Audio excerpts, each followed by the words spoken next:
26 सितंबर सन 1970 भगवान कृष्ण के ऊपर ओशो प्रवचन माला दे रहे थे हिमालय की पहाड़ियों में, मनाली में।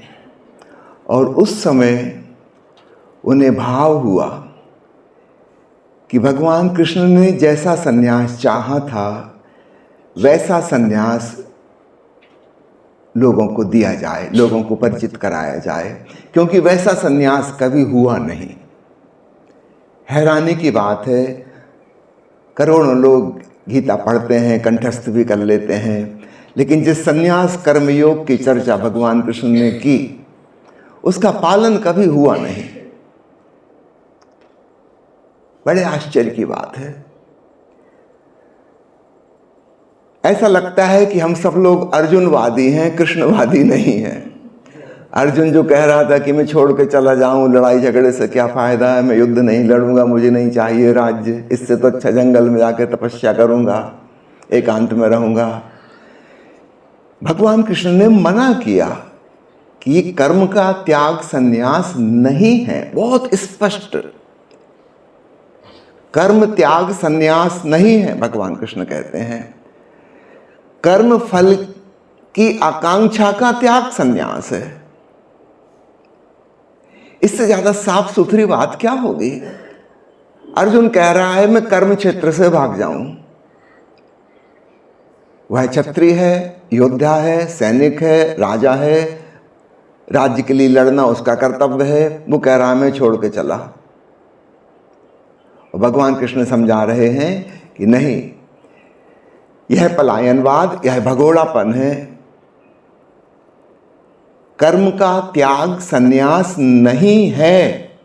पता नहीं लोगों ने ये बात सुनी क्यों नहीं और स्पष्ट किया कि किस चीज का त्याग संन्यास है।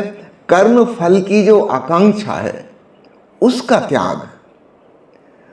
तो ऊपर ऊपर से हम सारे कर्म करते रहेंगे, अपने कर्तव्य निभाते रहेंगे, जो करने जैसा है, जो हमारे विवेक को ठीक लगता है वह हम अवश्य करेंगे।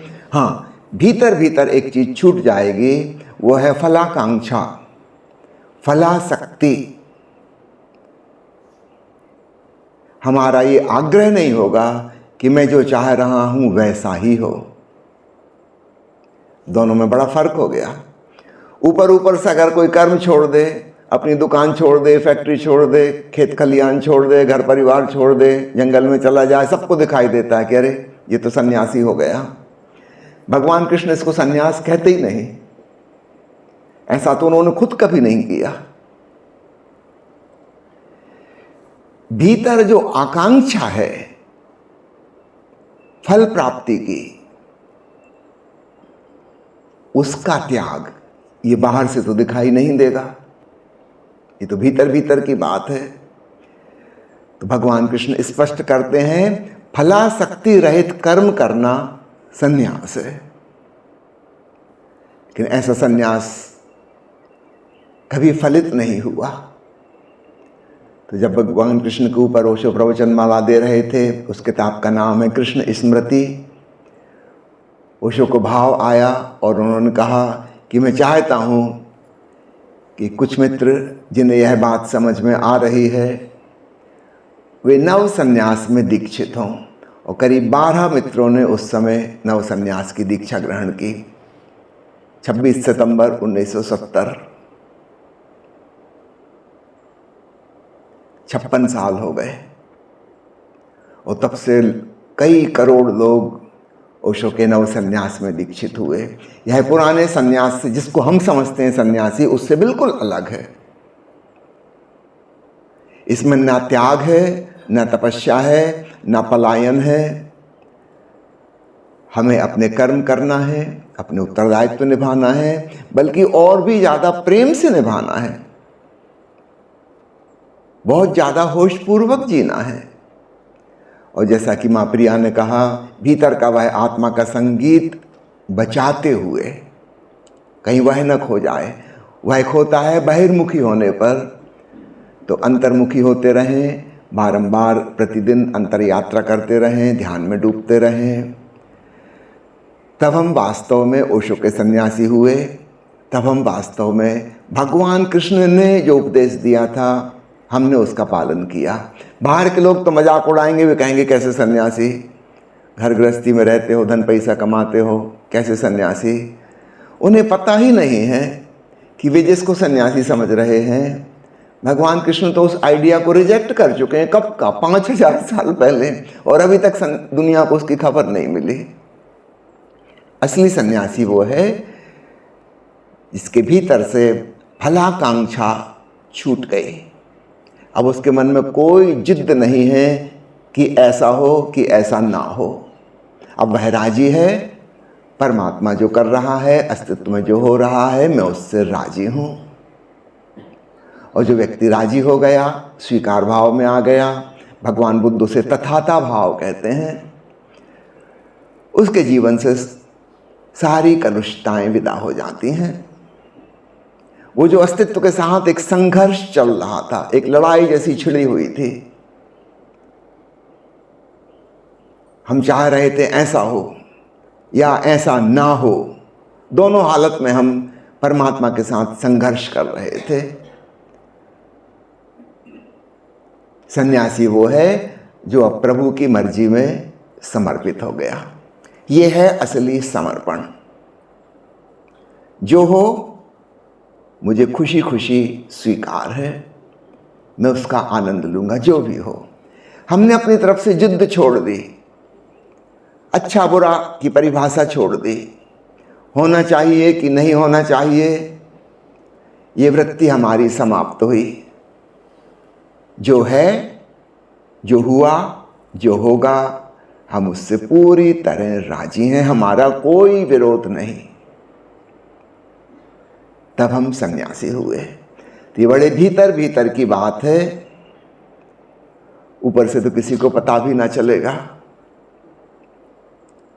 एक छोटी सी जैन फकीर की कहानी कहता हूं, फिर हम कीर्तन में डूबेंगे।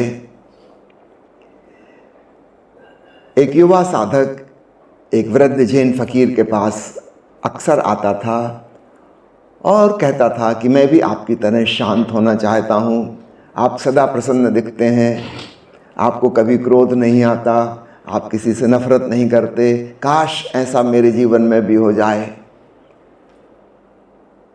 वह वृद्ध जैन फकीर उसे साक्षी भाव, तथाता भाव इत्यादि की बातें समझाता।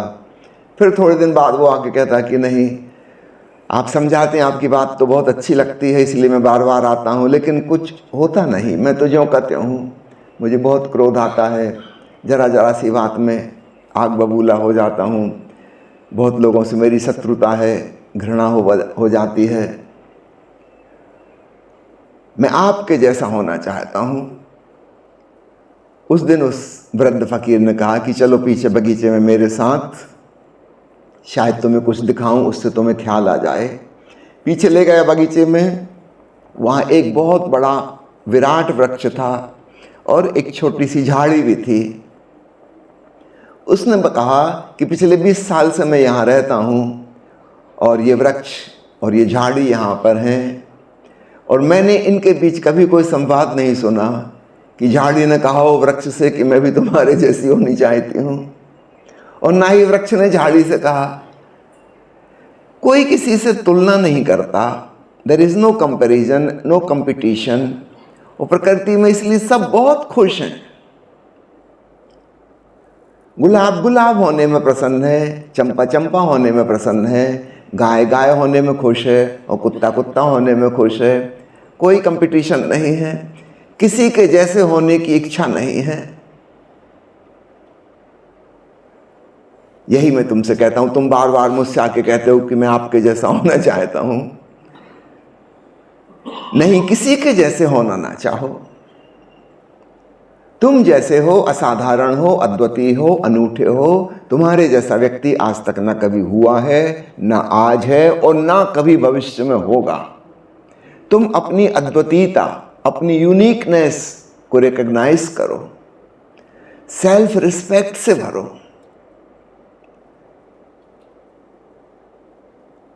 अपने आप को स्वीकार करो, खुद से लड़ाई छोड़ो। तुम क्यों किसी के जैसा होना चाहते हो? और उस जैन फकीर ने कहा कि जब मैं तुम्हारी उम्र का था तब मैं भी बहुत दुखी रहता था जैसे तुम दुखी रहते हो, शायद तुमसे भी ज़्यादा। बहुत फ्रस्ट्रेशन और डिप्रेशन, बड़ी मानसिक उलझनों में और कन्फ्यूजन में रहता था। एक दिन मुझे अचानक ख्याल आया कि इन सारी उलझनों परेशानियों की जड़ क्या है। तब मुझे समझ में आया कि मेरे भीतर एम्बिशन, महत्वाकांक्षा है। मैं कुछ और होना चाहता हूं जो फिलहाल मैं नहीं हूं। असली बात पकड़ में आई और उसी क्षण मुझे ख्याल आया कि अरे, इतने साल हो गए मुझे कुछ और होने की दौड़ में और आज तक कुछ हुआ नहीं।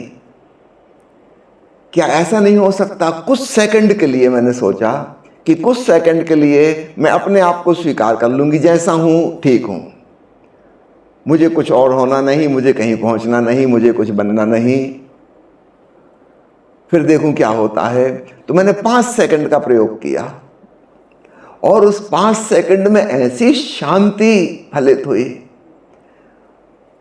आनंद की वर्षा हो गई, रोम रोम पुलकित हो गया। मैं आश्चर्यचकित हुआ कि इतनी छोटी सी बात थी, कभी यह बूझ नहीं आई। फिर मैंने सोचा जब 5 सेकंड ऐसा हो सकता है तो फिर 1 मिनट भी हो सकता है, 5 मिनट भी हो सकता है। फिर मैंने प्रयोग किया 5 मिनट और ऐसा लगा मैं किसी दूसरे लोक में, स्वर्ग में पहुंच गया। और यह भी समझ में आया कि मैं अपनी ही गलती से नरक में जी रहा था। वो 5 मिनट, आहा क्या कहना, जैसे अंधेरी रात विदा हुई और कोई सूर्योदय हो गया हो। और इतनी छोटी सी बात थी, कोई बड़ी बात ना थी। और फिर मुझे समझ में आया कि जब 5 मिनट हो सकता है तो 1 दिन क्यों नहीं हो सकता।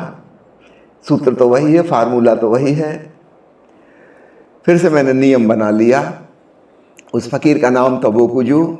उसने कहा कि रोज सुबह उठ कर मैं अपने आप को आवाज लगाता हूं बोकुजू, और फिर मैं खुद ही उत्तर देता हूं यस सर, कहिए।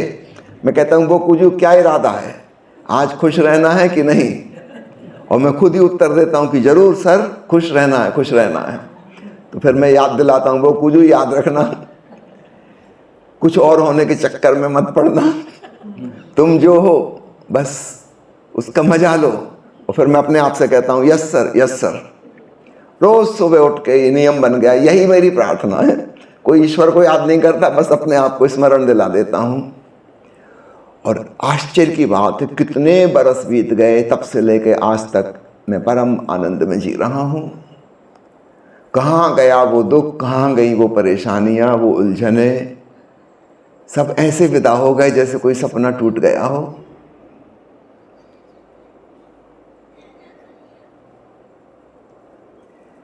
तो प्यारे मित्रों, आज कीर्तन के पश्चात हम ओशो का प्रवचन सुनेंगे नव संन्यास से संबंधित। उसके बाद दीक्षा होगी जो मित्र लेना चाहते हैं। इस फार्मूला को पकड़ के रखिएगा। अगर आप दुखी हैं, चिंतित हैं, परेशान हैं, इसकी वजह कोई और नहीं सिवाय आपके गलत दृष्टिकोण के, और आप शांत और प्रफुल्लित हो सकते हैं सिर्फ दृष्टिकोण परिवर्तन करके। तो हम बाहर से कुछ परिवर्तन नहीं कर रहे हैं। इससे कोई फर्क नहीं पड़ता कि एक आदमी अपने घर में रहता है कि किसी मठ में जाके, कि आश्रम में जाके, कि जंगल की गुफा में जाकर रहता है।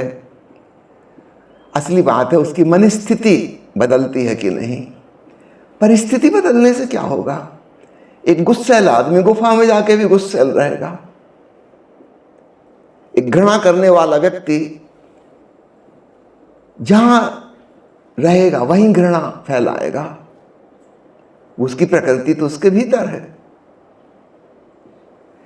नहीं, परिस्थिति नहीं बदलनी है, मन स्थिति बदलनी है। यह ओशो का नव संन्यास है।